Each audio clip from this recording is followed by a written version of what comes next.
Buenas tardes, buenas noches, amigos y amigas, seguidores y seguidoras del Centro Virtual de Estudios de la Gestión Pública. Hoy, como cada semana, tenemos nuestro programa de conversatorios, los tradicionales webinars. El tema de este webinar es Derecho Administrativo Global, Justicia y Medios Alternativos de Solución de Conflictos en preparación a nuestro Congreso Internacional que se llevará a cabo en Toluca con el auspicio del Tribunal Superior de Justicia del Estado de México, el Poder Judicial del Estado de México, y especialmente por su presidente, el doctor Ricardo Sodi Cuellar, los días 22 al 24 de mayo en la ciudad de Toluca, en la que vendrán 26 profesores del tema a platicarnos de este y otros temas más. Y para conducir este programa, y previo a darles la bienvenida y recordarles que nuestro centro tiene muchos programas de esta naturaleza gratuitos en las redes, tanto de Carlos Matute como el Centro Virtual de Estudios de la Gestión Pública, pues les presento al doctor Juan Manuel Otero Varela, que es el director académico del posgrado de Derecho de la Universidad Panamericana. Juan Manuel, muchas gracias y gracias a nuestros invitados, también tu tocayo, Juan Manuel Acuña, la doctora Orbegoso y el doctor Carlos Martínez. Bienvenidos y adelante, Juan Manuel. Pues nada, muchas gracias por la invitación, mi querido Carlos, sobre todo a participar en este webinar que se antoja, la verdad, muy interesante. Como decías, el título de este webinar es Derecho Global, Justicia y Medios Alternativos de Solución de Conflictos. Y bueno, efectivamente este webinar pues forma parte de una serie de conversatorios que que sirven de preparación para el Congreso Internacional de Derecho Administrativo Global, organizado por la Escuela Judicial del Poder Judicial del Estado de México. Este congreso, seguramente ya les habrá adelantado Carlos en otros momentos, en otros webinars, pues tiene 7 ejes temáticos, ¿no? Y su objetivo general, pues, es analizar precisamente la vinculación del derecho, principalmente administrativo, en los estados nacionales, con la estructura de la gobernanza global en un contexto, pues, de pluralismo jurídico y de complejidad social, económica, política que vivimos, tecnológica claramente, ¿no? Bajo perspectivas, pues, mucho más particulares también, una visión apegada a los derechos humanos, que tenga que ver también con temas como las telecomunicaciones, la energía, la infraestructura de la calidad y claramente pues la mediación, la impartición de justicia, el combate a la corrupción, ¿no? El día de hoy pues nos corresponde reflexionar respecto de la relación que guarda el derecho global con la impartición de justicia y los medios alternativos de solución de conflictos. La verdad es que los invitamos a seguirnos, son temas, como ustedes pueden ver, pues de gran interés. Traten de compartir y de pasar la voz. El objetivo específico de esta participación, pues, es conocer la incidencia del derecho global en la impartición de justicia, los retos que tiene la impartición de justicia en el Estado social a nivel global y conocer también la incidencia de los mecanismos alternos de solución de controversias como elementos impulsores del derecho global en la gestión tanto pública como privada. Este webinar se desarrolla pues básicamente en 3 rondas. La primera ronda pues daré la palabra, por 6 minutos a cada uno de los participantes para que desde su perspectiva como abogados y como académicos expongan sus ideas acerca de la temática propuesta. En la segunda ronda, pues se formularán a cada uno de los panelistas también preguntas específicas para que cada uno de ellos, en un periodo de aproximadamente 5 minutos, pueda profundizar, pueda ahondar en los temas que estamos abordando. Y en la tercera y última ronda, pues le daré la palabra a los panelistas más o menos por 4 minutos para que expliquen los avances que ha tenido la impartición de justicia y los mecanismos alternativos de solución de conflictos en el derecho global. Finalmente, no me queda otra cuestión más que agradecerles su compañía en este pequeño trayecto y sin mayor preámbulo, pues comenzaríamos con lo que es el primer bloque. el primer bloque que, pues, aquí está, en el cual pues ya de hecho nos acompañan en pantalla nuestros tres ponentes, ¿no? Con experiencia en el estudio de la impartición de justicia, de la convencionalidad, la concreción de derechos humanos, así como de los medios alternos de solución de conflictos. Los tres ponentes del día de hoy pues han abordado y conocen la materia a profundidad, y también conocen pues la importancia que tiene el fenómeno global en la praxis dentro de estas materias. Nuestro primer participante del día de hoy pues es el doctor Juan Manuel Acuña Roldán, quien es abogado por la Universidad de Belgrano en Argentina, especialista en Derecho Constitucional y Derechos Humanos por la Universidad de Palermo, también en Argentina, maestro en Ciencias Jurídicas y doctor en Derecho con mención honorífica por la Universidad Panamericana en su sede Ciudad de México y miembro del Sistema Nacional de Investigadores del CONACYT con el nivel 1. Fue director del posgrado de Derecho de la Universidad Panamericana en el periodo 2007-2014, fue también director académico y actualmente es investigador asociado al programa de maestría en Derecho Procesal Constitucional. Es fundador y director también, en su momento, académico de la maestría en Derecho Constitucional y Derechos Humanos de la misma universidad, y también profesor titular de las materias de Derecho Procesal Constitucional y Teoría Constitucional en la licenciatura de la Universidad Panamericana, y también imparte a nivel maestría las materias de Jurisdicción Constitucional en América Latina y Teoría Constitucional. Finalmente, también en el programa de doctorado en Derecho de la universidad es el profesor titular de la materia de Derecho Comparado. Ha sido invitado en varias ocasiones por la Suprema Corte de Justicia de la Nación, el Consejo de la Judicatura Federal, el Tribunal Electoral del Poder Judicial de la Federación y el Instituto de Investigaciones Jurídicas de la UNAM. Es coautor con el doctor Eduardo Ferrer MacGregor de la obra Curso de Derecho Procesal Constitucional, editada por Porrúa, y también autor del libro Justicia Constitucional, Políticas Públicas Sociales, el control de racionalidad de las políticas públicas sociales, también editado por Porrúa. Ha publicado diversos artículos en revistas especializadas sobre jurisdicción constitucional y derechos humanos. Sus líneas de investigación, como pueden observar, son teoría constitucional, derecho procesal constitucional y derechos humanos. Doctor Juan Manuel Acuña Roldán, qué gusto saludarlo.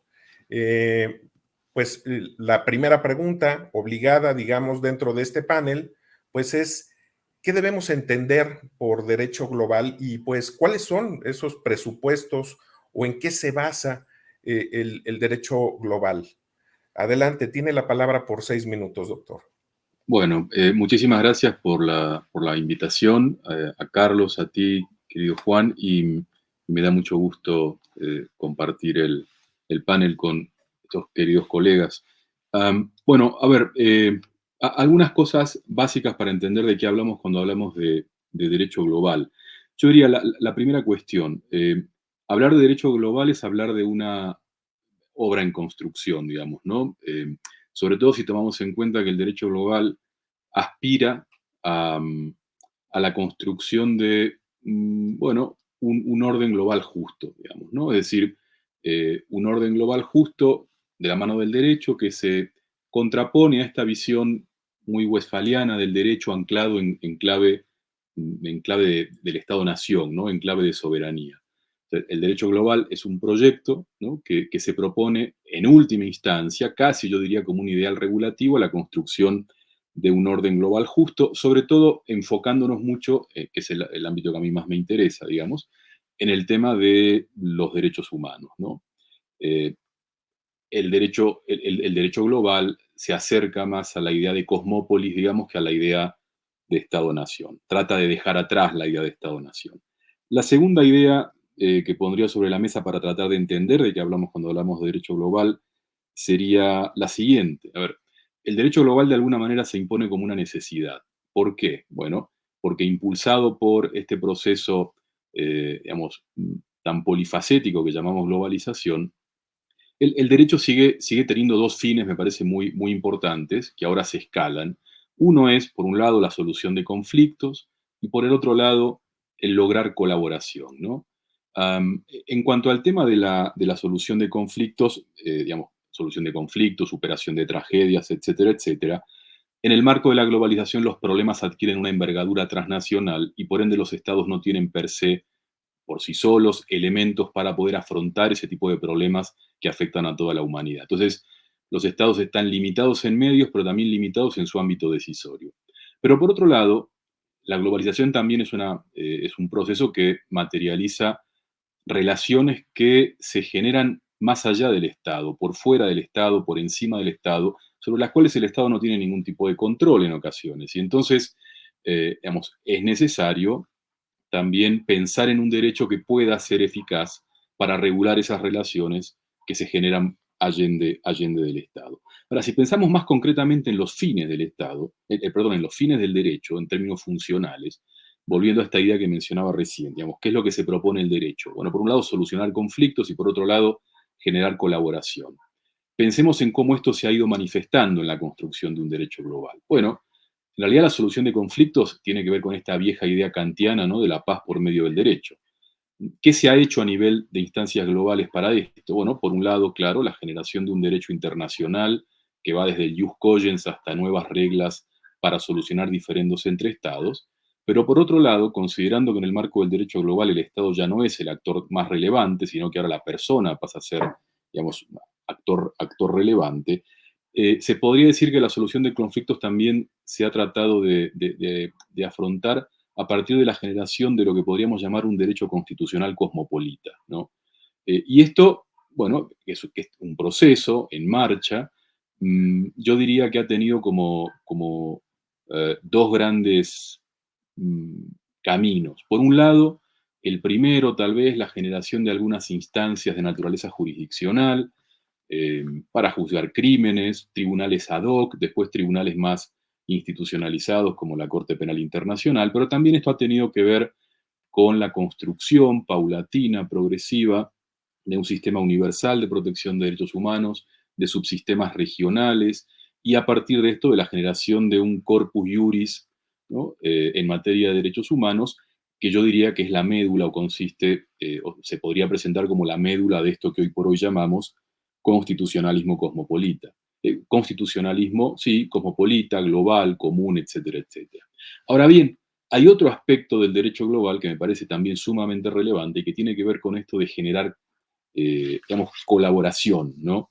Y esto se vincula más con dos conceptos que solemos dejar fuera del ámbito del derecho, pero que son sumamente relevantes. Por un lado, el soft law y de la mano la idea de gobernanza, ¿no? Esta segunda función se vincula entonces con un tipo de fuente jurídica distinta, el soft law, que se genera a partir de la construcción de redes globales, horizontales, no estatales, y que el cumplimiento no se apoya en la idea de obligatoriedad o de vinculatoriedad, como si el derecho que surge en la primera instancia de esto que llamamos derecho global y que ya describí, sino que se vincula más bien con el cumplimiento voluntario por un cambio de preferencias, o como alguna vez sostuvieron ya en un texto clásico Rosenau y Sempel, la capacidad de conseguir que las cosas se hagan sin contar con la competencia jurídica, de que sean hechas sin vinculatoria. Es decir, son actividades respaldadas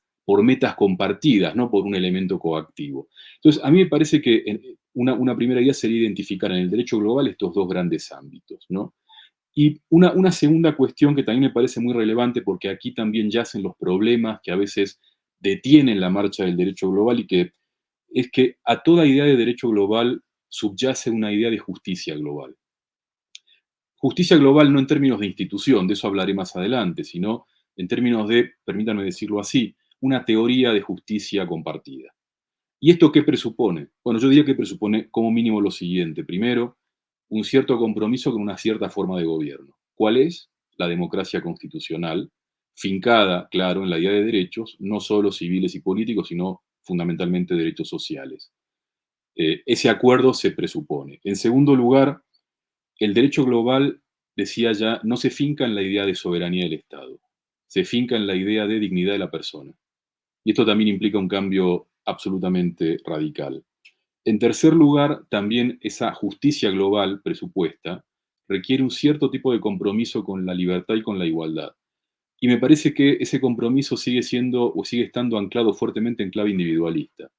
Más allá de la apertura que le podamos hacer a ciertas formas de pluralismo, tal, pero en términos generales, digamos, en última instancia, siempre en un conflicto entre individuo y pluralidad, el individuo tiene ciertas armas contra las que las pluralidades no pueden. Entonces me parece que se reclama también una cierta visión liberal en este sentido. Y por otro lado, también la necesidad de reconocer bienes públicos globales, ¿no? Me parece que el derecho global también se basa en esta noción. Bienes públicos globales como por ejemplo el medio ambiente, que obliga también a transformar muchísimas categorías que incluso tienen que ver más bien con la forma en la cual veíamos estos bienes públicos desde categorías del derecho privado, ¿no? Por ejemplo, Rafa Domingo lo dice muy bien en un artículo, como no podemos pensar a la tierra en términos de dominus, ¿no? Sino que la tenemos que pensar en términos de usus, ¿no? Es decir, esto lleva a que el aprovechamiento que podemos hacer de la tierra, hombre, tiene límites, ¿no? Entonces ahí aparece también el derecho global.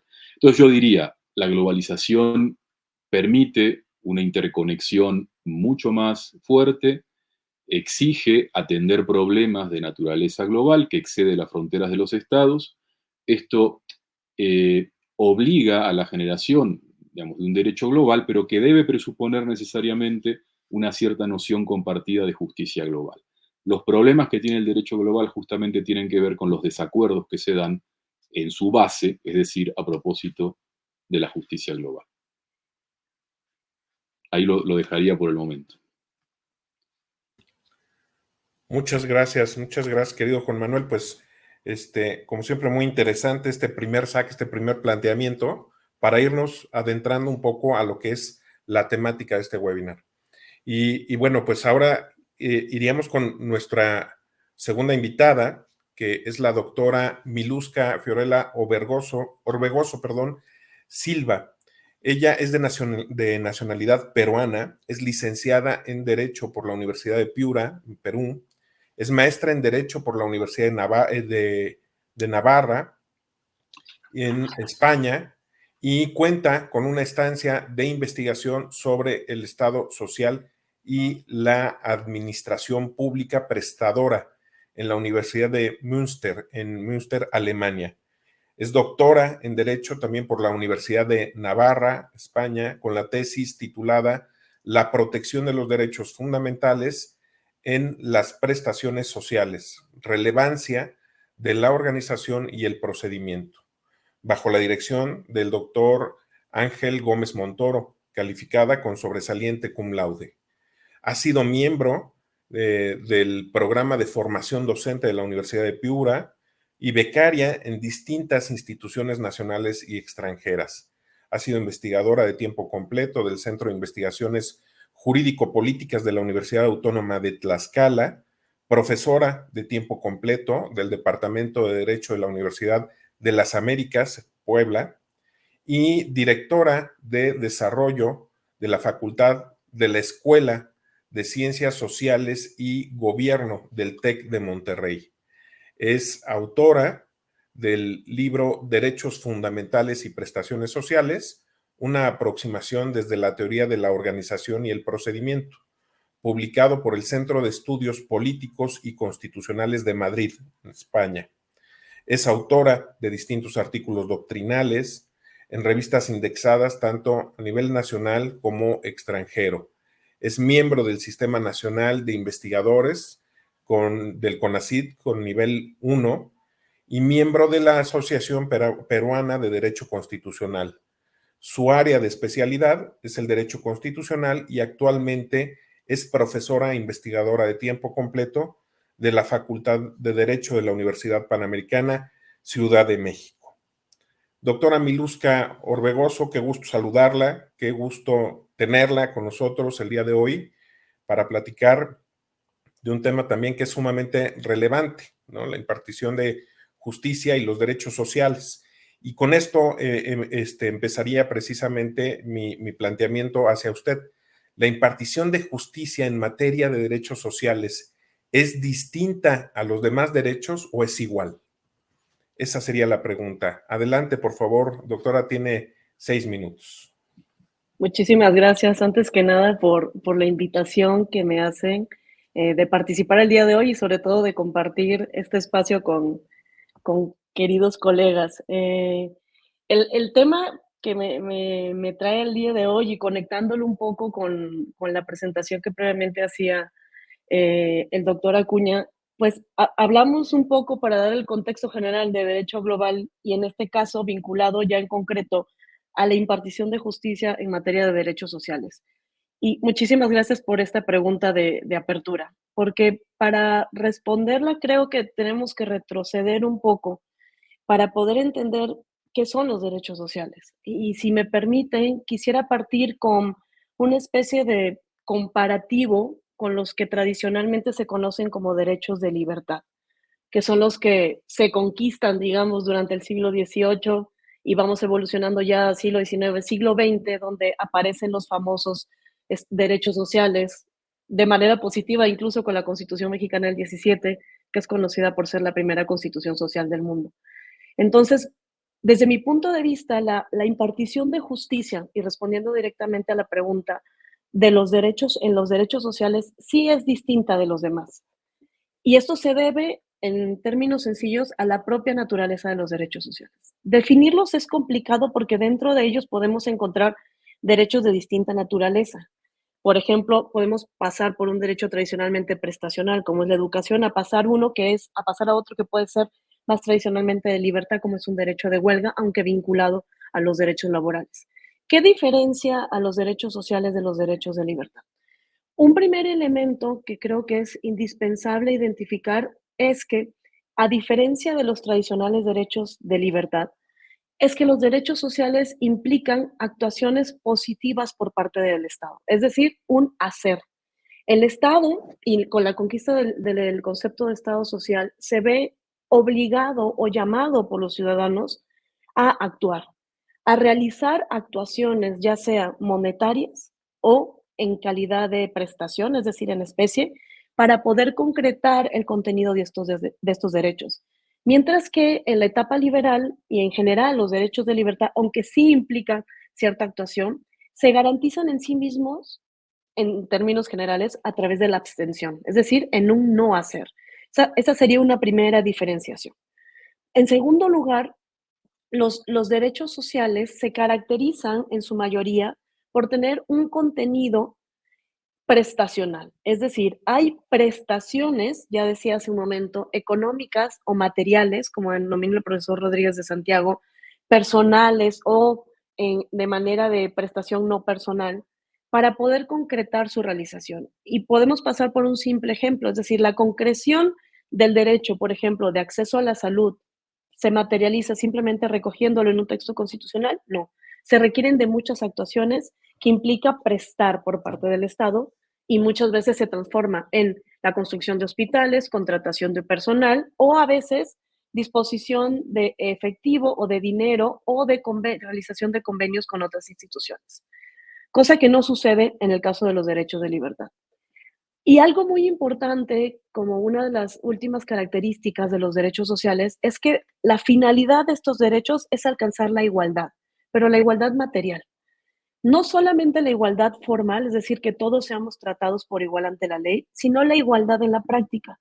Esto es, que todos estemos en igualdad de condiciones de acceder a los mismos bienes. Y todo esto se fundamenta en que los derechos sociales buscan garantizar el mínimo vital. Estos elementos básicos indispensables que todo ser humano necesita para sobrevivir o vivir plenamente. Por lo tanto, cuando hablamos de impartición de justicia, vemos que la propia naturaleza de los derechos sociales exigen que la atribución del derecho, la protección, es decir, determinar el derecho en el caso concreto, supone una actuación distinta por parte del juez. porque no solamente mandará a dejar de lastimar el derecho o dañarlo, sino que mandará, en este caso, al Estado o quien ejerza actuaciones en nombre del Estado, y estoy pensando, por ejemplo, en el tercer sector, que hablaré más adelante de él, en que realice actuaciones materiales para que esa persona que ha visto su derecho social vulnerado pueda volver al estado anterior. Eso implica una relación o una creación incluso de mecanismos a través de los cuales los jueces y juezas tienen que concretar estos mandatos hacia el poder público para que la protección plena de los derechos sociales sea una realidad. Es decir, que los textos constitucionales, al recoger estos, no queden como meras declaraciones de buenos deseos e intenciones, sino que en la práctica verdaderamente se puedan concretar. Y obviamente esto va de la mano y es una de las grandes objeciones que se puede encontrar en la literatura jurídica respecto de los derechos sociales y su cuestionamiento acerca de si verdaderamente son derechos fundamentales o no, sobre lo cual abordaré en el próximo bloque, y que nos lleva a preguntarnos respecto de su vinculación, su carácter de derechos subjetivos o no, y cómo materialmente se pueden hacer realidad a través de las exigencias, sentencias y mandatos de acción que se tienen que ordenar por parte del juzgador al órgano competente. Y con esto terminaría esta intervención. Muchas gracias. Muchas gracias, Miluska. La verdad es que vamos precisamente aterrizando un poco más en la materia y precisamente también conociendo un poco más acerca de la forma en la que se aplica la impartición de justicia específicamente en los derechos sociales.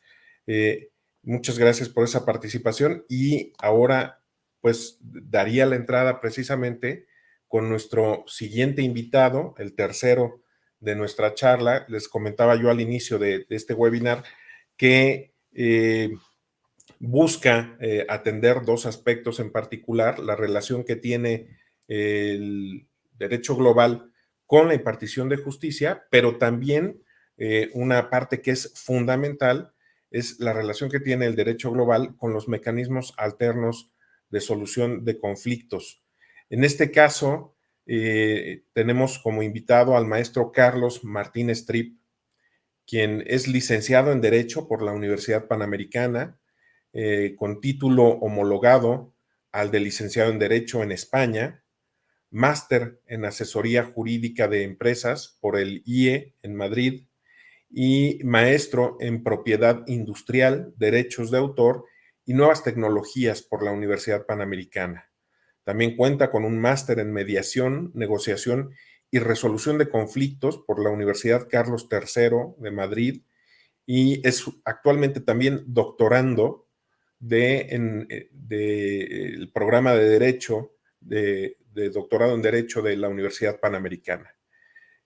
También ha realizado otros estudios de posgrado, de educación continua y de actualización en las escuelas de Harvard, en el ESADE, el ISDE y el IESE. Es abogado experto en mecanismos alternos de solución de controversias y en propiedad intelectual. Es mediador certificado también por la Ciudad de México y por el Estado de México, profesor de las materias de solución alternativa de controversias y de Derecho Internacional Privado en el programa de licenciatura de la Universidad Panamericana, Ciudad de México. Es fundador de Berco. Pues es un gusto tenerte con nosotros, Carlos. Qué gusto tenerte con nosotros, mi querido maestro. Y pues, si quieres, para ir abriendo también un poco boca con este tema en particular de los mecanismos alternos de solución de conflictos, me gustaría que nos platicaras un poco sobre qué debemos de entender acerca de los medios o los métodos alternos de solución de controversias. ¿Por qué podemos entenderlos como instrumentos impulsores del derecho global? Y finalmente, dentro de esta mecánica, ¿cómo consideras que influyen las tecnologías de la información en la implementación de estos mecanismos? Adelante, por favor, mi querido Carlos. Bienvenido. No, muchísimas gracias, Juan Manuel, por la invitación. Muchas gracias a Carlos. Es un honor compartir este foro con el doctor Acuña y con la doctora Miluska. Los métodos alternativos de solución de controversias son cualquier procedimiento para prevenir o solucionar conflictos distinto al procedimiento jurisdiccional intercompositivo estatal. Podemos decir que hay 3 mecanismos como materia prima, que son la negociación, la mediación y el arbitraje. Esto yendo desde un mecanismo que da total control y flexibilidad a las partes, hasta un mecanismo que implica menor control y flexibilidad, como es el arbitraje. Esto es interesante porque la regulación de los estados en ocasiones puede prever mayores complicaciones para un mecanismo que debería de ser más flexible como la mediación que al propio arbitraje. A partir de estos 3 mecanismos básicos se pueden generar muchos más.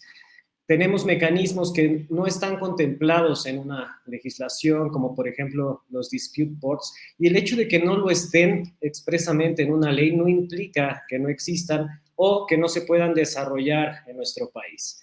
Es importante tener presente este abanico de posibilidades y poderlo transmitir a las partes, que seamos capaces de diseñar verdaderos sistemas de solución de controversias. Debemos tener presente que estos mecanismos de solución de controversias tienen como objeto derechos disponibles y que se basan en la autonomía de la voluntad de las partes. No son una justicia alternativa, sino que son una alternativa para acceder a la justicia.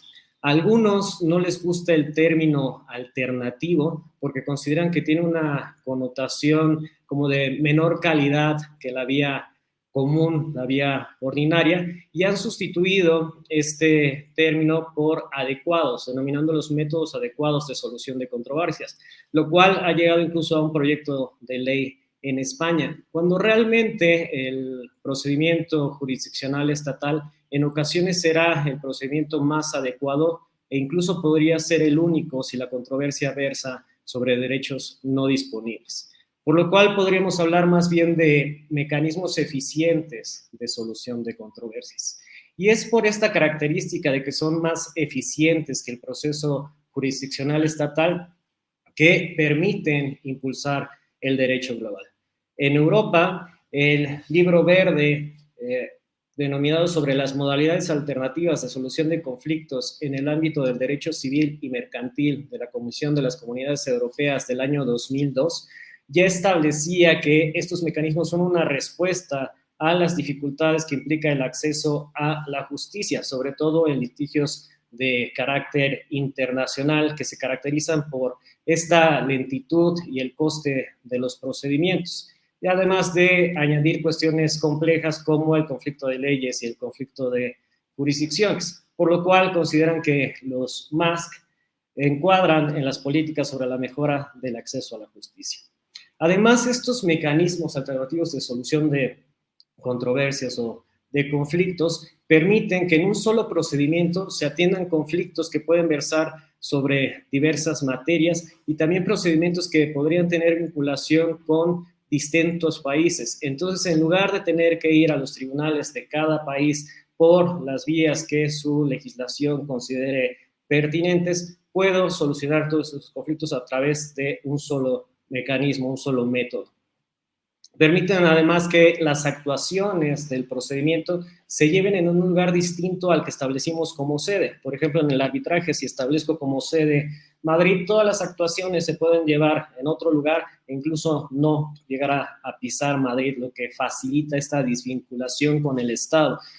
Continuando con este punto del arbitraje, es interesante mencionar esta teoría de la deslocalización, que implicaría que en lugar de que haya 2 puntos de control sobre el laudo, que es el lugar de la sede y el lugar de la ejecución, se mantenga solamente como control el lugar de la ejecución, siendo un arbitraje que denominan flotante, que emite un laudo flotante, que solo tiene contacto con el Estado al momento de ser ejecutada. Pero incluso, con esto vinculamos con la tercera pregunta de la tecnología. Desde finales de los años 90 contamos con un procedimiento sobre nombres de dominio genéricos, UDRP, en el cual la ejecución, si hay esta voluntad de las partes previa, la puede realizar un particular. En estos procedimientos, el traslado del dominio o la cancelación del mismo la hace un privado. Se llevan a cabo totalmente por correo electrónico y tienen una duración aproximada de 3 meses. Entonces, en todo el procedimiento, desde el inicio hasta el final, y la legislación o la norma, mejor dicho, que resulta aplicable, no tienen vinculación con un Estado. Es por ello que la tecnología sirve para potenciar los beneficios de los ADR, estos Online Dispute Resolution, que son todos los mecanismos que buscan solucionar una controversia que se desarrollan total o parcialmente en las tecnologías de la información y la comunicación. Las nuevas tecnologías con estos elementos como los tokens no fungibles, los Smart Legal Contracts, y vinculados con la identidad digital, que en Europa está por salir el eIDAS 2, que va a permitir que en una cartera, en un wallet, en el celular, tengas todas las herramientas y todas las credenciales que te identifican, firma electrónica y demás, pues generarán que este tipo de procedimientos en los cuales realmente no hay una intervención estatal ni en el desarrollo del mismo, ni en la norma que resulta aplicada, sean mucho más comunes. Y hasta aquí dejaría esta participación, Juan Manuel. Pues muchas gracias, mi querido Carlos, también por tu participación, por dejarnos ver también pues lo dúctiles que pueden ser estos mecanismos, de tal manera que pueden ser, como avisorábamos, pues impulsores de la globalidad. O sea, no es necesario ni siquiera que las partes estén presentes físicamente para poder llegar en un momento dado, pues a un acuerdo mediante este tipo de mecanismos. Y eso también, pues nos habla precisamente, pues de una celeridad mayor en la solución de controversias, en una mayor practicidad también, y un poco lo que, concatenándolo un poco con lo que platicaba Juan Manuel, pues en ese sentido, hacerlos un poco más soft, ¿no? O sea, un poco más fuera del ámbito de la soberanía y más apegado a los intereses del individuo, ¿no? Un poco, además, nacidos en el derecho privado y poco a poco adoptados por incluso por el derecho público, ¿no? Incluso por las administraciones públicas, que es algo que seguramente estaremos platicando después y que pues de alguna manera nos ayuda también a recoger esta parte de los derechos sociales, económicos, ¿no? De orden también patrimonial,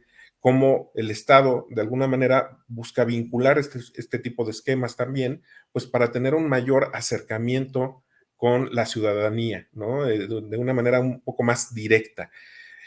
Y bueno, pues si me lo permiten, pasemos de una vez al segundo bloque, ¿no? Al segundo bloque que pues a mí ya se me antoja pues mucho más emocionante con esto que hemos visto en el primer bloque, esta fase introductoria de la temática. Y me gustaría regresar con Juan Manuel Lacuña para que nos pudieras platicar un poco, mi querido Juan Manuel, acerca de pues cómo se materializa o cómo se expresa la noción de derecho global en el derecho constitucional, ya un poco más particularizado al derecho constitucional. ¿Cómo se materializa, cómo se expresa esta noción del derecho global? Adelante, por favor, por alrededor de 5 minutos tienes el uso de la palabra. Claro, Juan, muchísimas gracias. Mira, siguiendo con la tónica de lo planteado recién por Carlos, a mí me gustaría extraer dos conceptos que de alguna manera creo que también se están materializando en el ámbito del derecho constitucional y del derecho constitucional y convencional de los derechos humanos, que son los conceptos de deslocalización y flexibilización. A ver, ¿y en qué sentido? Primero, para responder directamente a tu pregunta, yo diría que, bueno, me parece que la manera más clara en la que podemos apreciar la materialización del derecho global en el ámbito del derecho constitucional y los derechos humanos tiene que ver con esto, con la generación de un derecho constitucional común, o ius constitutionale comune, decía, o derecho global, que en buena medida tiene que ver con este proceso que también se ha denominado como de convencionalización de las constituciones, ¿no? Y yo diría que este proceso tiene las siguientes características. A ver, en primer lugar, tiene una estructura compleja. Y esa estructura compleja tiene que ver con las fuentes a partir de las cuales se genera este derecho constitucional común. Aquí de alguna forma entra la cuestión de la deslocalización, ¿no? Es decir, de la deslocalización de las fuentes y de los insumos a partir de los cuales se va generando este corpus iuris que es el derecho constitucional común. A ver, evidentemente son absolutamente relevantes como una fuente primigenia en la construcción de este derecho constitucional común el trabajo que realizan los órganos de los sistemas tanto universal como regionales en materia de derechos humanos, por supuesto con base en los tratados, convenios y convenciones y protocolos adicionales, más su trabajo interpretativo, que esto, digamos, motoriza estas convenciones, las hace mutar a partir de su comprensión original, generando nuevos contenidos, ¿no? Pero, ¿por qué esta estructura es compleja? Bueno, porque al trabajo que realizan estos órganos, se tiene que agregar el trabajo que realizan los órganos internos de cada Estado al momento de internalizar estos contenidos. Y en ese momento de internalización, existen posibilidades de adecuación. Entonces, si bien esto me parece muy interesante porque a ver, cuando los estados ratifican un tratado, toman una fotografía, ¿no? Asumen que ciertas obligaciones son asumidas por ellos, pero esas obligaciones después son motorizadas por vía interpretativa. El derecho internacional o desde estas instancias internacionales se generan criterios interpretativos, normativos y demás que son internalizados y también pueden adquirir una identidad diversa, por supuesto siempre respetando los mínimos establecidos en el ámbito interamericano. Entonces, es una estructura compleja en este sentido. Esto también nos indica que es compleja la estructura, entonces, en base a los actores que participan en ese proceso. En el ámbito más específico de América Latina, este proceso también ha sido denominado como de interamericanización del derecho y adquiere para el ámbito latinoamericano, me quiero concentrar aquí un momento, una suerte de, y esta sería una segunda característica, vocación transformadora. ¿Por qué decimos esto? Bueno, América Latina, como sabemos, tiene grandes tragedias, enormes brechas en materia de desigualdad, y lo que se propone este derecho constitucional común es arremeter contra esas tragedias, problemas y conflictos con una vocación transformadora, es decir, para superar esos problemas, y se quieren valer, y este sería un tercer elemento, de dos elementos o dos herramientas fundamentales. Por un lado, los derechos humanos, y por otro lado, la justicia, y específicamente la justicia constitucional. Esto en buena medida merita una crítica porque pareciera ser que el enfoque que se pone desde estas posiciones en el rol que tiene la justicia al momento de la construcción de este derecho constitucional común parecería llevarnos a quitar el foco acerca de la responsabilidad que tienen otros órganos distintos a la justicia en la construcción de este mismo derecho constitucional común. Y esto es algo, en todo caso, es una prevención que tenemos que hacer, porque si bien la justicia adquiere un rol determinante, de ninguna manera es la única obligada, o ni siquiera yo creo que es el órgano del cual puede depender en un sentido total la construcción de este derecho constitucional común. Yo en alguna medida veo a la justicia como, haciendo una analogía con la cuestión médica, como la mesa de operaciones, digamos. Cuando un asunto llega a la justicia es para abordar un tema patológico, ¿no? Hay muchas cosas que se pueden hacer antes y que se deben hacer antes. Entonces, el énfasis está aquí. Ahora, el trabajo de la justicia, cuarto elemento, digamos, de este proceso de constitucionalización o de convencionalización tiene que ver con las direcciones en las cuales circulan estos instrumentos, ¿no? O estos insumos normativos. Hay, por un lado, una forma de circulación vertical que es clara y que se habilita a partir de, en América Latina, el desarrollo de lo que conocemos como la doctrina del control de convencionalidad. De eso no hablaremos aquí, pero asumo que todos los que nos están viendo más o menos tienen una noción al respecto. Claro, a la luz, esa suerte de circulación vertical se da a la luz de una novedad del sistema, y es que la manera en la cual el control de convencionalidad se ha desarrollado nos permite referirnos a una suerte de precedente interamericano que tiene digamos, a veces el mismo o mayor impacto que los precedentes generados internamente, pero, por ejemplo, pensando en México, tiene formas de producción más sencillas que el del precedente nacional. Eh, en nuestro sistema el precedente jurisprudencial necesita una mayoría calificada para generarse, en el sistema interamericano no. Entonces eso ya nos habla de una forma distinta, ¿no? Pero además, ese derecho que se va gestando a través de actores complejos y demás, circula no solamente de forma vertical, sino también de forma horizontal, es decir, a partir de la comunicación que se produce entre distintas altas cortes de los estados, que por compartir problemas comunes comienzan a pensar en soluciones que también pueden, tal vez, aunque gestándose en un lugar distinto, aplicarse en sus propios sistemas, justamente por compartir problemas comunes. Esto es lo que en derecho comparado se conoce como un proceso de cross-fertilization, ¿no?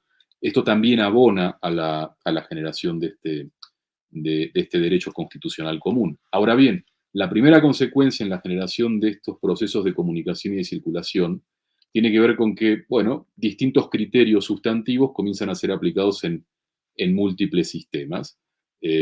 Asuntos similares se resuelven con base en criterios similares. Pero hay otra cuestión, y es la que ya nos va llevando más al tema de la justicia estrictamente hablando, y es la que tiene que ver con que no solamente circulan razones sustantivas para dotar o para tomar decisiones, sino que también circulan formas procesales o insumos procesales para adecuar las formas procesales y que éstas estén a la altura de los conflictos complejísimos que hoy por hoy la justicia tiene que asumir, justamente, por ejemplo, a propósito del tema que planteaba Miluska, de la justiciabilidad de los derechos sociales. Digamos, ¿no? Evidentemente hay conflictos que en materia de derechos sociales no son policéntricos, pero hay muchos conflictos que sí lo son, o en materia ambiental generalmente se trata de conflictos policéntricos. Y esto obliga a intervenciones judiciales diferentes. Bueno, estas formas distintas de intervención van desde cambios estructurales que los sistemas van realizando justamente para estar a la altura de las exigencias de ese derecho constitucional común. Ejemplo, en México, el pasar de un sistema más bien tendientemente concentrado a un sistema desconcentrado, difuso de justicia constitucional, hasta cuestiones procesales mucho más específicas a las que me quisiera referir un poco más adelante y en donde entra la nota de la flexibilidad, que es la segunda nota a la que me quería referir, e incluso, adelanto esta idea, a la aparición tal vez algo subrepticia de ciertas formas autocompositivas en el marco de procesos constitucionales típicamente heterocompositivos. Pero de esto hablamos un poquito más adelante. Muchas gracias. Muchas gracias a ti, Juan Manuel. Súper interesantes estas ideas. La visión de los derechos humanos como un jus común, el derecho global, además, es sumamente interesante. Y estos vasos comunicantes que se dan a través de los criterios en los distintos tribunales constitucionales y los órganos jurisdiccionales también de carácter internacional. Ya iremos precisándolo un poquito más en el siguiente bloque, como tú bien lo señalas. Y en la siguiente participación de la doctora Miluska Orbegoso, pues me gustaría que nos platicaras, Miluska, sobre aquellos criterios que se usan en los distintos países al momento de regular los derechos sociales y su protección. ¿Cuáles son estos criterios? ¿Cómo podemos determinarlos, definirlos, conocerlos de manera particular? ¿Nos podrías comentar algo al respecto, por favor? Adelante. Muchísimas gracias. Gracias a ti. Pues retomando estas ideas, yo con la presentación que hacía Juan Manuel hace un momento, reflexionaba que nuestra tradición europeo continental como que hemos tenido una influencia de un derecho global, pero ancestral, por decirlo de alguna forma, porque justamente reflexionaba sobre este segundo bloque. Y efectivamente, si yo pienso en el derecho constitucional de tradición europea continental, ¿no? Que lo tenemos en América Latina, con unas características y que muchos me dirán, bueno, poco a poco nos vamos aproximando a una tradición anglosajona por la actividad más precisa, importante o de producción del derecho que tienen ahora los jueces. Coincidimos desde mi punto de vista, como en tres formas, Juan Manuel, de intentar regular los derechos sociales a nivel constitucional, ¿no? Y me refiero a esto Es decir, cómo en la Constitución, desde un punto de vista positivo, constitucional, están regulados. Y podemos tener como dos tendencias o tres, incluso tres tendencias o corrientes diferenciadas una ligeramente de la otra. Y voy a tomar ejemplos de los distintos países.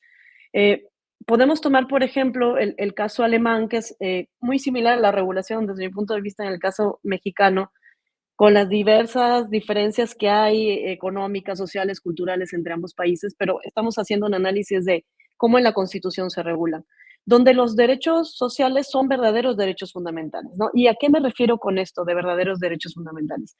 Algo que caracteriza fundamentalmente a todo derecho fundamental es, fundamental, perdón por la reiterancia, una característica vital, elemental, es que los derechos fundamentales son derechos subjetivos. ¿Esto qué significa? Que son derechos directamente reclamables ante los tribunales. Es decir, que ante la vulneración del derecho, el afectado puede recurrir al tribunal, normalmente a través del amparo, para solicitar la reparación del derecho y volver las cosas al estado anterior. Por lo tanto, hay países, como en el caso alemán, y podremos decir, al menos formalmente en el caso mexicano, que los derechos sociales son verdaderos derechos fundamentales, en este sentido, en que son directamente accionables ante los tribunales.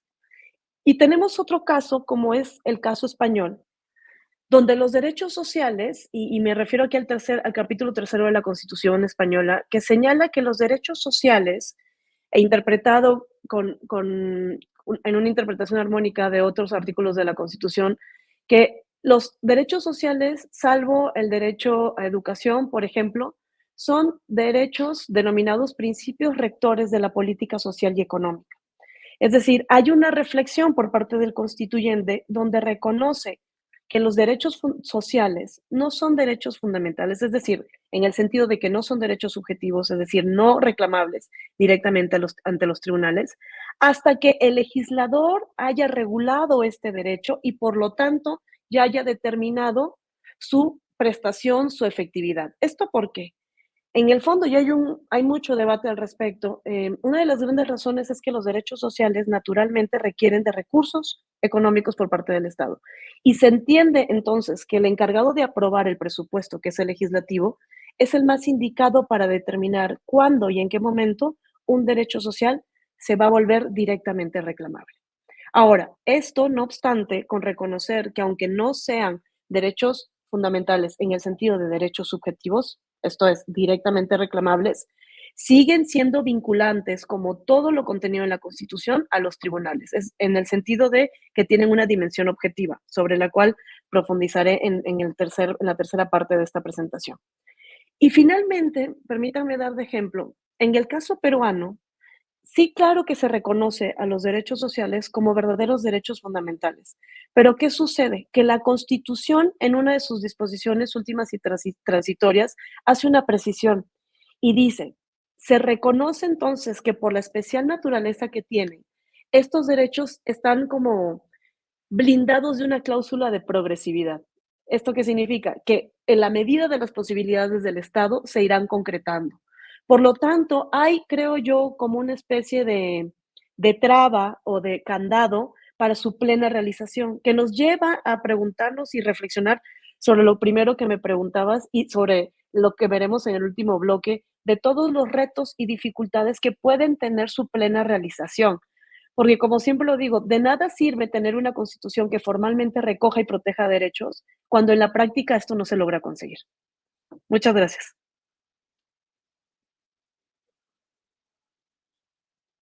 Muchas gracias a ti, Miluska. La verdad es que una excelente intervención precisamente para hacernos ver la complejidad que se tiene en distintas latitudes a la hora de concretar los derechos sociales, ¿no?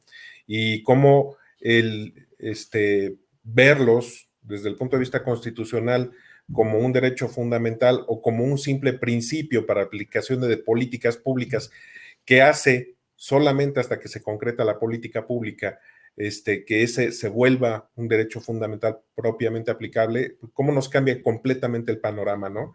Hasta el caso que comentas de Perú, en donde pues de hecho sí lo establecen como un derecho social, un derecho fundamental, pero trae esta cláusula que, pues de alguna manera, limita el principio de progresividad que es tan importante en los derechos fundamentales. Pues muchas gracias por tu participación y ansioso de ver la última participación tuya también en el tercer bloque.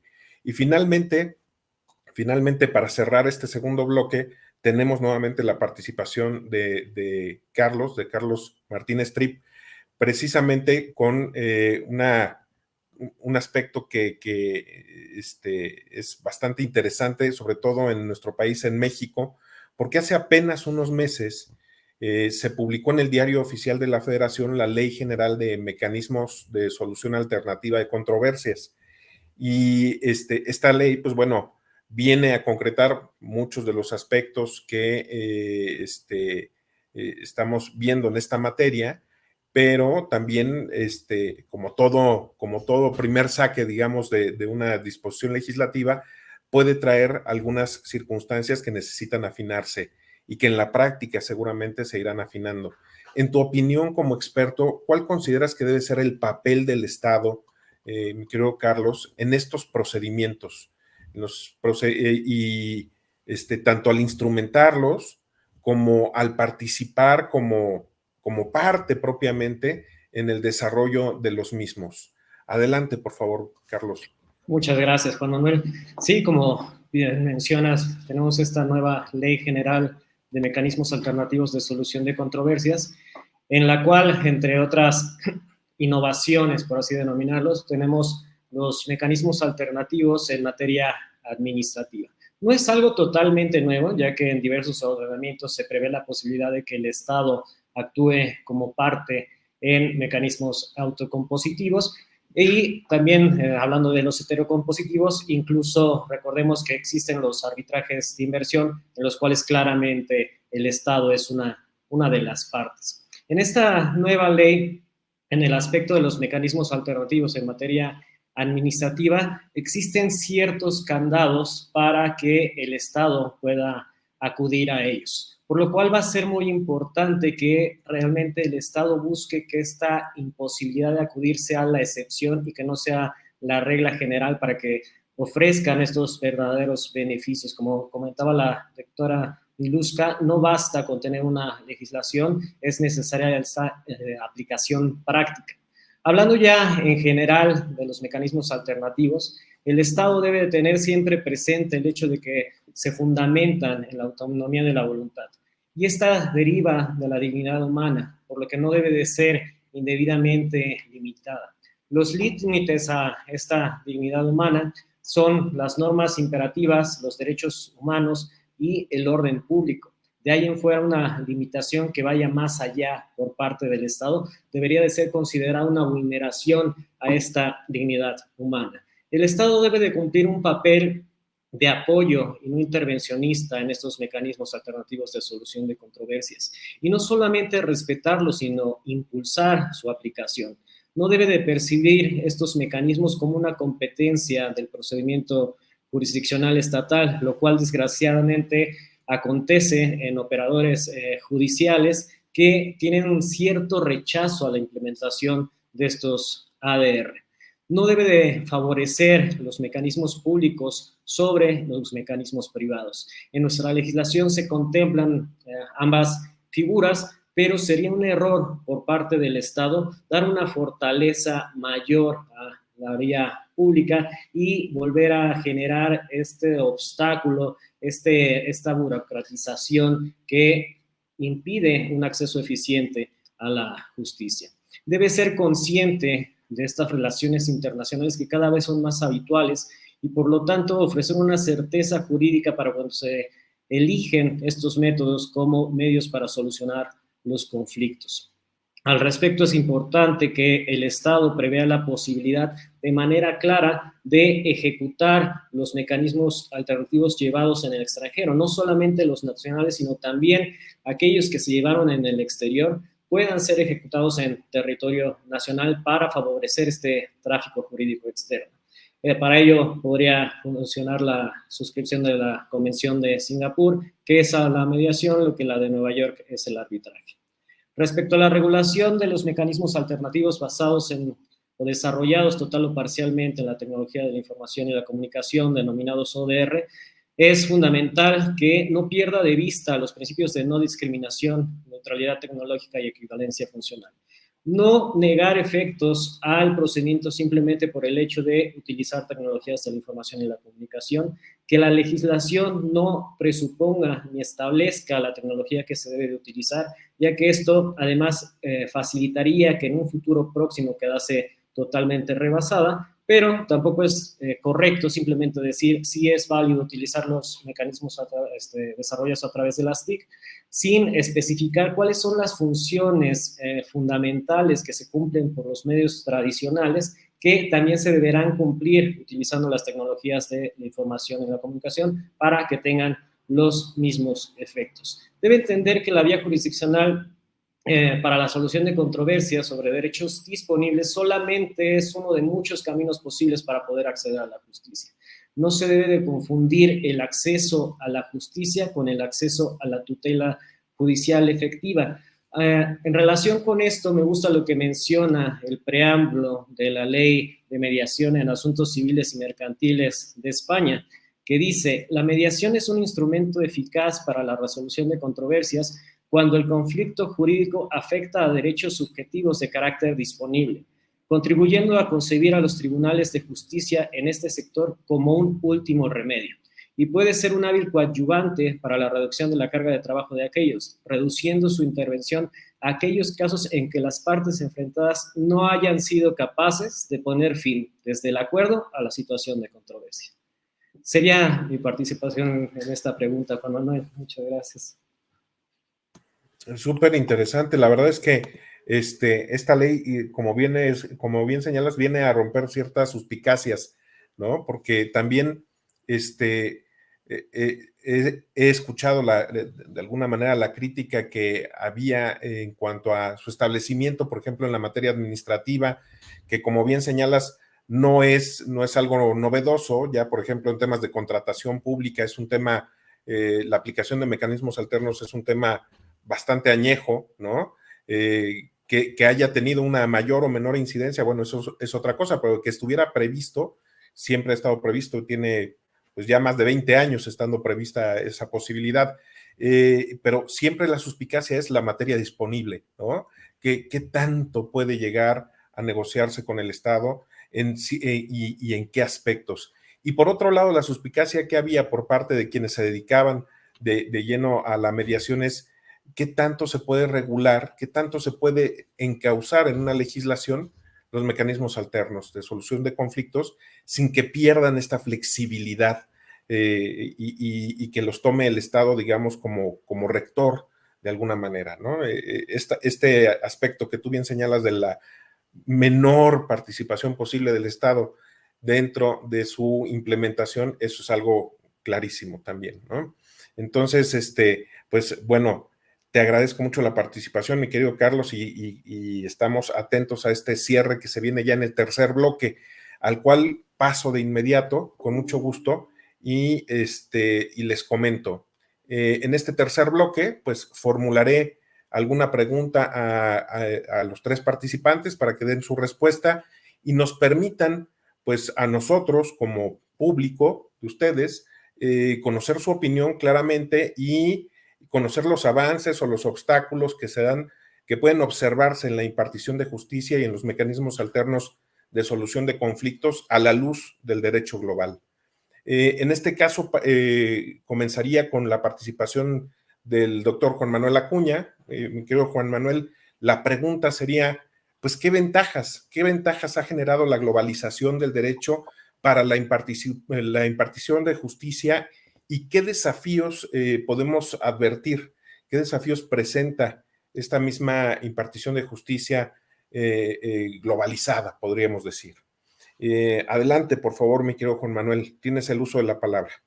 Bueno, gracias, Juan. A ver, en primer lugar, creo que en términos generales el derecho constitucional, digamos, global, convencionalizado, como expresión tal vez más acabada de esta fórmula que conocemos como democracia constitucional o Estado constitucional de derecho, ha hecho que el Poder Judicial se vea redimensionado claramente, ¿no? En términos institucionales, es decir, el Poder Judicial pasa a ser una voz mucho más relevante, que si bien podrá no tener la única palabra, y está bien que así sea, pero en muchos casos tiene la última palabra, ¿no?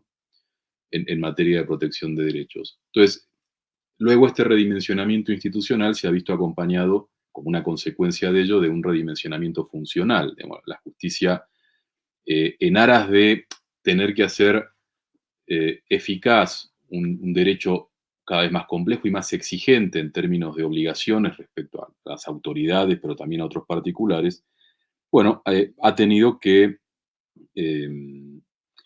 tal vez, voy a decirlo así, inmiscuirse en áreas del trabajo de los otros poderes en las cuales antes no se inmiscuía, ¿no es cierto? Um, Esto ha complejizado la labor de la justicia, la labor de adjudicación, ¿no? A propósito de los derechos sociales, que son el área de expertise de Miluska, bueno, ahí se puede ver cómo la judicialización de políticas públicas sociales en los últimos años ha hecho que el Poder Judicial lleve adelante un trabajo realmente complejo, en donde vamos, evaluar y fiscalizar como nuevo agente de evaluador de políticas públicas las políticas públicas con las que se quieren materializar ciertos derechos no es tarea sencilla para el Poder Judicial. En buena medida porque no tiene el control de muchas de las variables que allí aparecen. Esto ha hecho, y esta es una ventaja también, o sea, una segunda ventaja, que el derecho judicial tenga que ser más creativo. ¿Creativo para qué? Para desarrollar nuevas formas de adjudicación. Y allí aparecen, por ejemplo, estas llamadas formas de adjudicación dialógica, que además son una importación, si se quiere, del trabajo de otros tribunales que tal vez en años previos han tenido que afrontar este tipo de litigios, ¿no? Y las formas dialógicas son muy interesantes porque de alguna manera el trabajo de adjudicación de parte de los tribunales se vuelve como una suerte de, o se convierte en una suerte de dirección en el proceso, sobre todo en lo que tiene que ver con el proceso de cumplimiento de las sentencias, ¿no? Por poner un ejemplo claro, digamos, por tratarse de temas complejos, política pública, por ejemplo, en materia de salud o de vivienda, al tribunal no le resulta sencillo decirle a la autoridad qué es lo que tiene exactamente que hacer. A veces sí, esto también va a depender de la configuración previa de las obligaciones normativas, pero en muchas ocasiones eso no es así.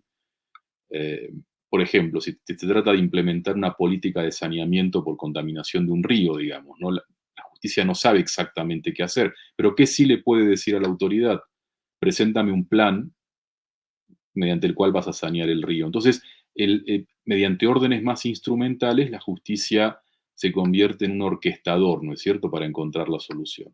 Ahora, claro, esto también en otras instancias, por ejemplo, estoy pensando en algunas experiencias como la colombiana y el problema de los desplazados, se abre como una especie de espacio pequeño para que las partes vayan acercando insumos para encontrar la solución que se materializará en la adjudicación. Y esto también es muy interesante. No quiero decir con esto que los procesos que los procesos constitucionales se conviertan en fórmulas autocompositivas, pero sí se abre una suerte de ámbito creativo para que las partes puedan ir ayudando a la justicia a encontrar cuál es la solución más adecuada.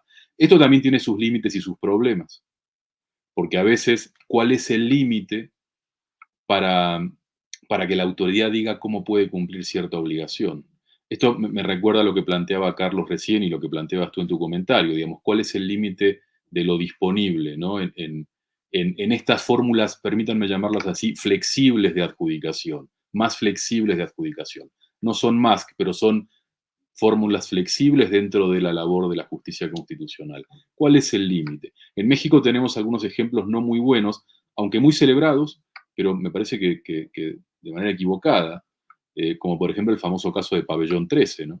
Que es un caso en el que se le ordenó a la autoridad que haga algo, en este sentido, remodelar o construir un pabellón, cuando en realidad la opción terapéutica más adecuada era construir un nuevo pabellón, y la Corte le da a la autoridad la facultad de decidir si construye o renueva, remodela. ¿Qué creen que hizo la autoridad? Pues remodeló, ¿verdad? Entonces, esa es la manera en la cual hemos estado aterrizando formas dialógicas en nuestro sistema. Esas no son las formas adecuadas, pero Pero bueno, dicho esto, creo que esto es interesante. También hay flexibilización en otras materias más específicamente procesales. Por ejemplo, eh, la flexibilización del principio de relatividad de las sentencias de amparo para poder mejor cumplir con ciertos derechos sociales, ¿no? O, por ejemplo, la amplificación por vía pretoriana de formas de legitimación activa, en principio más rígidas, ¿no? En fin, hay varios ejemplos de esto que me parece que es una suerte de puesta a punto de la justicia para poder cumplir de mejor manera con el principio de plenitud deóntica de los derechos, ¿no? Es decir, de qué manera podemos poner el proceso al servicio de los derechos para cumplir mejor con ellos. Y eso creo que ha sido una ventaja que en nuestro sistema se ha visto, pero claro, y aquí vienen los problemas, esto genera reacciones. Y las reacciones tienen que ver, digamos, con muchas cuestiones, pero a mí me interesaría ya para finalizar plantear esto así como bullets, ¿no? Eh, y sobre todo teniendo en cuenta este proceso de construcción del derecho global al que me refería en la primera parte. A ver, sobre esto primero, sobre esto del derecho global, yo diría que hay problemas que frenan su desarrollo y que tienen que ver con esto. Primero, el auge de los particularismos frente al cosmopolitismo que todavía es incipiente. En segundo lugar, yo diría que estamos presenciando un proceso de erosión constitucional y de los derechos humanos que habilita formas de populismo constitucional, de autoritarismo constitucional, que tienden a frenar también la construcción de ese derecho global. Una brecha, digamos, de desigualdad muy grande que también hace que las experiencias sean muy asimétricas en este sentido entre un sistema y otro, capacidades institucionales muy asimétricas también que le quitan consonancia, digamos, al sistema de construcción del derecho global. Y todo esto lo que hace es motorizar más el trabajo de la justicia y esto ya nos ubica, nos permite identificar cuestiones puntuales que afectan o que son retos para la justicia en el marco de la construcción de este derecho global. Y yo allí pondría tres cuestiones. La primera, la resistencia institucional que hay a que la justicia se inmiscuya cada vez más en políticas públicas. En segundo lugar, me parece que hay, como consecuencia también de lo anterior, embates a la independencia judicial, que también en nuestro país lo estamos viendo, es decir, el redimensionamiento de la justicia hace que las resistencias sean mayores y la mejor manera de resistir a la justicia es poniendo en jaque su independencia, ¿verdad? Y por último, me parece que sí hay un problema, y me parece muy bien la distinción que hace Carlos, no es lo mismo acceso a la justicia que acceso a la tutela judicial efectiva. El problema es que tenemos inconvenientes en los dos ámbitos. Es decir, las puertas de la justicia están demasiado estrechas todavía y los niveles de tutela judicial efectiva, como una consecuencia tal vez, pues siguen siendo problemáticos, ¿no? Pensemos en esto, la mayoría de los habitantes de nuestro país no tienen acceso a la justicia. Y esto debería ser un problema. Los porcentajes son enormes. Nosotros como abogados creemos que el amparo todo el mundo lo conoce y todo el mundo accede a él. Lo cierto es que no es así. La inmensa mayoría de la gente en este país está absolutamente alejada de la posibilidad de acudir al juicio de amparo. Y esto también debe llevar entonces a pensar en otras fórmulas, ¿no? Y allí hay cuestiones de justicia cotidiana, de MASC y otros temas que creo que toman mucha relevancia, ¿verdad? Bueno, yo aquí lo dejo. Muchas gracias. Muchas gracias, mi querido Juan Manuel. Buenísima reflexión, porque efectivamente, a pesar de que se nos presenta un fenómeno, el derecho como un fenómeno, pues mucho más complejo, mucho más tópico, ¿no? Con una búsqueda de la justicia, pues mucho más orgánica, tal vez mucho más real, a comparación de la justicia formal que podríamos haber tenido tal vez hace unos 20 años, ¿no? También nos encontramos con todos los problemas, digamos, de infraestructura, no solamente, digamos, a nivel jurídico, sino también, obviamente, como tú señalas, presupuestario, de muchos órdenes, ¿no? Para poder concretarla de la mejor manera posible. Y ahí es tal vez donde nos encontramos ahorita, pues, con grandes áreas de oportunidad, si lo podemos decir de esa manera, ¿no? Está bien, te lo agradezco muchísimo, mi querido Juan Manuel, y si me lo permiten, pues iríamos con Miluska, precisamente para que también nos ayudara con el cierre de su participación. Y para eso, la pregunta que me gustaría hacerte, Miluska, es, ¿qué retos tiene la impartición de justicia para ti en el contexto del Estado social a nivel global, claramente? ¿Qué retos, qué posibilidades podemos advertir con relación a este tema? Adelante, por favor, Miluska. Muchas gracias. Creo que muchas de las cuestiones que me planteas ahora, Juan Manuel, fueron ya respondidas entre lo último que Juan Manuel mencionó hace un momento, porque yo también quería partir con el tema de la justiciabilidad, que hace un momento lo explicaba, creo mejor incluso que yo, Juan Manuel, y los retos que esto supone. Y vinculado con este punto, para no ser repetitiva, es que hay algo muy común en nuestros sistemas, y hablo de América Latina, ¿no? Y que creo que yo escapa totalmente mayoritariamente al derecho, porque es esa falta como de continuidad en el gobierno, ¿no? Adolecemos mucho de el cambio de gobierno, y cuando un gobierno anterior logró alguna conquista social, pareciera que el nuevo gobierno que llega quiere destruirla o desaparecerla, y esa falta de conquista y de aceptación y de respeto de lo logrado nos hace retroceder, y entonces el uso de los recursos públicos parece rendir para menos. Entonces, si es un tema de continuidad, que a lo mejor se puede abordar desde una perspectiva política de una mejor manera, entre aquellas cosas que se lograron en el pasado y que hoy en día parecen borrarse, y querer inventar un nuevo sistema para poder concretar y materializar, al menos desde el punto de vista del gobierno, las políticas públicas y la administración pública, a los derechos sociales. Y vinculado con esto, creo también que, y también lo mencionaba Juan Manuel hace un momento, todo el tema de el formalismo, ¿no? No solamente ya en el propio proceso judicial, sino que creo que el derecho administrativo se ha detenido, hay un anquilosamiento del desarrollo y estudio de la administración pública. Seguimos pensando en esa administración pública, el leviatán malvado del siglo XVIII, que daña, que limita, que vulnera, y no hemos pasado a estudiar y a repasar a la administración pública prestadora. Una administración pública que, sometida o limitada por una legalidad positiva y estricta, no puede hacer mucho. Y eso evita que haya un contacto directo con los beneficiarios de las prestaciones. Y eso supone un obstáculo grandísimo, porque entonces la burocracia le gana a la efectividad de los derechos.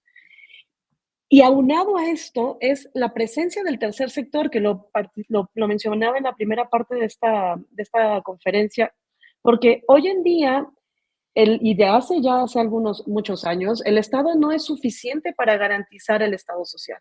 Necesita de privados para poder materializarlo. Pero entonces la pregunta es, ¿y qué pasa cuando quien me vulnera el derecho no es el Estado, sino un privado? Entonces, el amparo funciona. Entonces, ahí sí se requiere como de mucha actividad judicial para empezar a generar jurisprudencia e interpretar como esta cláusula de la Constitución, ¿no? Que parece un concepto constitucional indeterminado, de quiénes ejercen poder público y a quiénes les podemos reclamar el incumplimiento de la protección de los derechos sociales, porque hoy en día recae en gran mayoría en privados.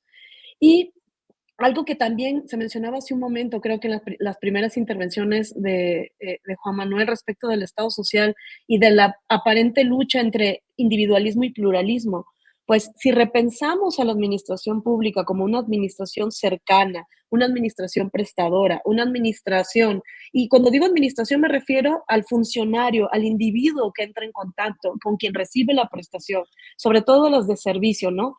Más allá de las monetarias, que puede ayudar e identificar la individualidad y la necesidad de esa persona en concreto, vamos a lograr mayores conquistas.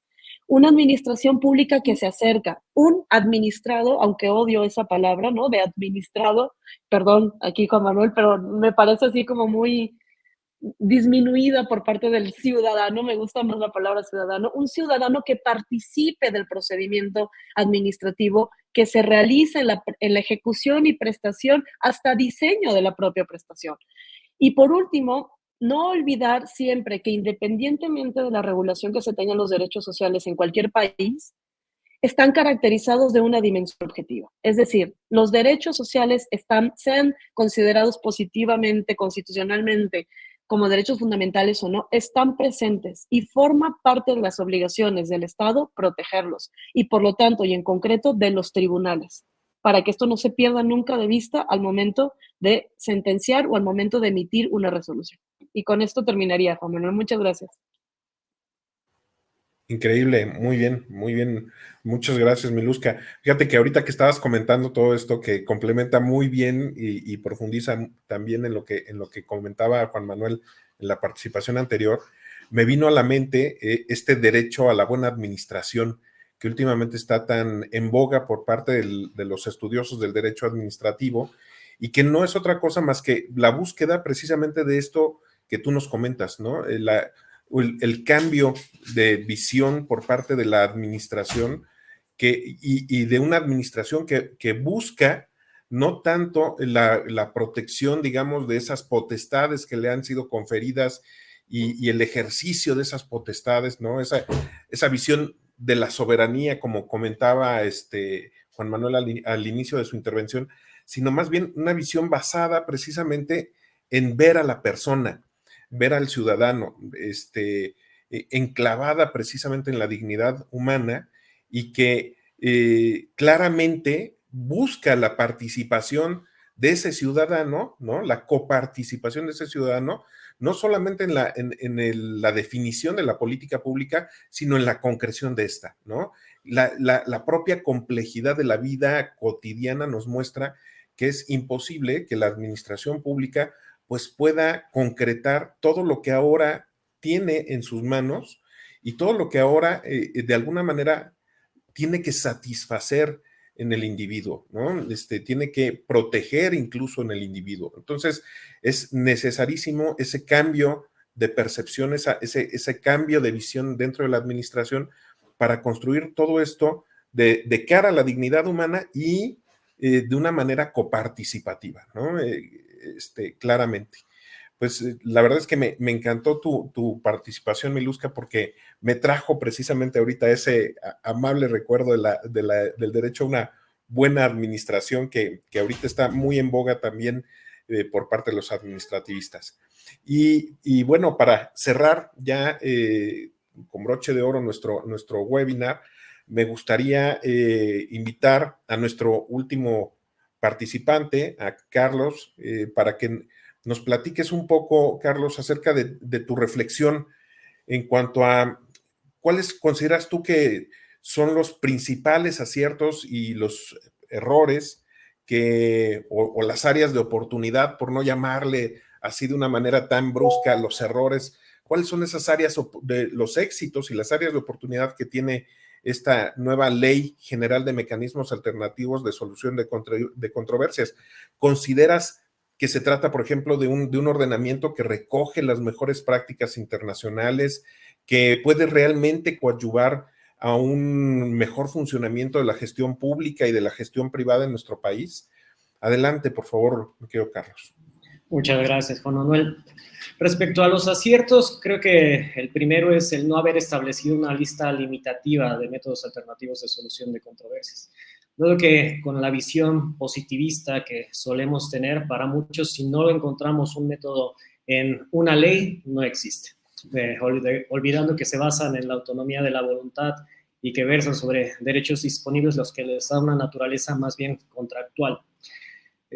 También es un acierto que se menciona en el arbitraje como un método alternativo, mas no se regula en esta ley, dado que claramente ya se encuentra regulado en el Código de Comercio y en las diversas legislaciones de procedimientos civiles y próximamente en el Código Nacional de Procedimientos Civiles y Familiares. También podemos señalar como acierto el requerir un mínimo de formación para lo que denomina facilitadores, estos terceros neutrales. Si bien a varios no les parece este punto, es algo que también se trata en la directiva europea y creo que la formación pues siempre se va a traducir en un beneficio para la sociedad.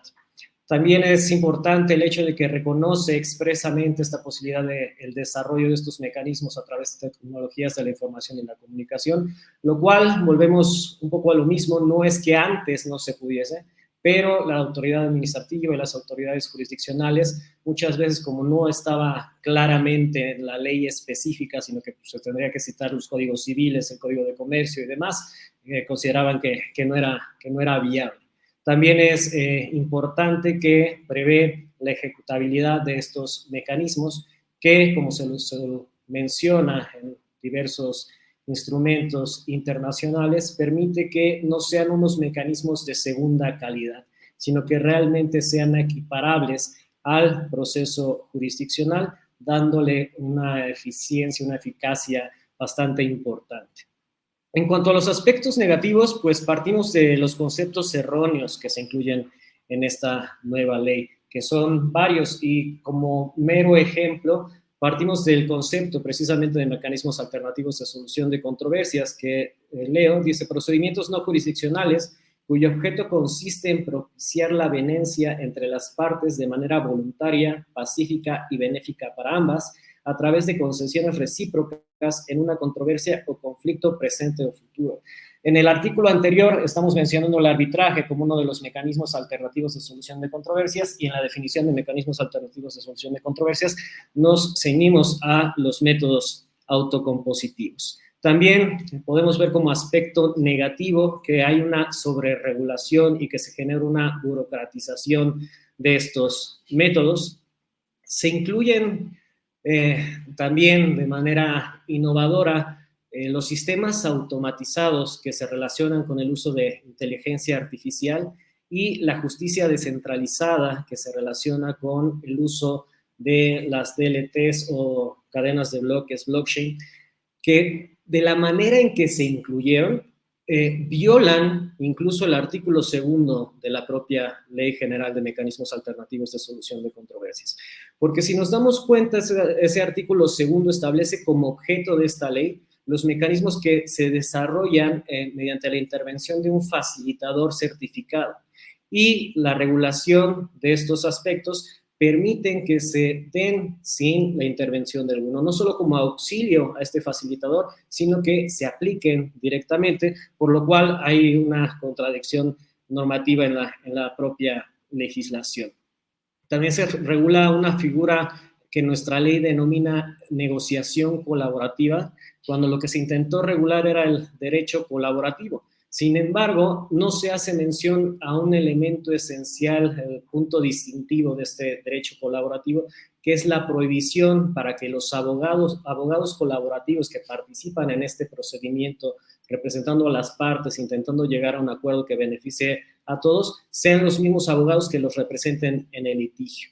Se pretende que los terceros neutrales tengan un tipo de competencia territorial, lo cual no es natural a este tipo de mecanismos y podría generar una complicación importante si un mediador a través de medios electrónicos está en la Ciudad de México y las partes están en otra entidad federativa, incluso en el extranjero. Se debe claramente permitir esta situación y no cuestionar si hay una competencia suficiente por parte del tercero neutral. Respecto a las mejores prácticas, por un lado sí, dado que se da este reconocimiento de las tecnologías de la información y la parte de que sean ejecutables, y por otro lado podemos decir que no, dado que es una ley con una visión bastante local, no hace ninguna mención referente al ámbito internacional, no se establece la posibilidad del reconocimiento y ejecución de los mecanismos extranjeros, lo cual no implica que por otras normas dentro de nuestro ordenamiento jurídico esto no sea posible,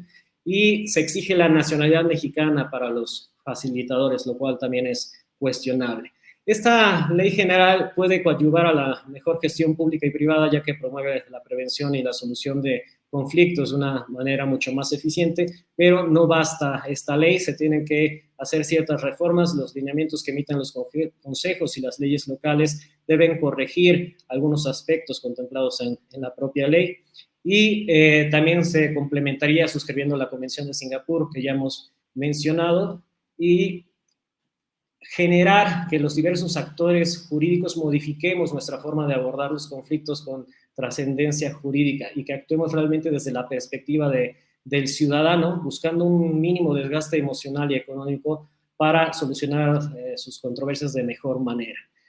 La materia de mecanismos alternativos nos debería dar solamente en la carrera de Derecho, en empresariales y en muchas otras, y también ir generando un cambio cultural desde edades tempranas. Yo creo que sería realmente la solución para que se genere una mejor gestión pública y privada a través de estos. Gracias, Juan Manuel. Muchas gracias a ti, mi querido Carlos. La verdad es que has tocado una gran cantidad de puntos y sería imposible buscar resumirlos de alguna manera por todos los comentarios que nos has dejado y que nos has dejado pues verdaderamente para la reflexión y para volver a darle una leída a este ordenamiento pues con una mirada un poco más clínica, ¿no? Más con esta perspectiva que nos aportas. Me encanta lo último que nos comentas, que creo que es algo que hace falta muchísimo en nuestro país y que tal vez este ordenamiento nos pueda ayudar a ir modificando. Tenemos una cultura pues sumamente litigiosa en nuestro país, ¿no? El abogado, en sí el jurista mexicano es una persona que estamos formados desde esa perspectiva, ¿no? Desde la perspectiva litigiosa, contenciosa, porque además pues ha sido como que la línea jurídica durante muchos años en nuestro país. No ha tenido tanta apertura este esquema de solución alternativa de conflictos. Y creo que esta ley pues va a coadyuvar un poco en esto, ¿no? Va a mostrar precisamente, va a comenzar, va a impulsar un cambio en la visión de la solución de conflictos en nuestro país, precisamente teniendo en consideración pues estos mecanismos que son alternativos. A mí me gusta mucho esa idea. Es cierto, es una ley que pienso que le hizo falta como guardar una mayor o una mejor integración con otras disposiciones que regulan también estos mecanismos, ¿no?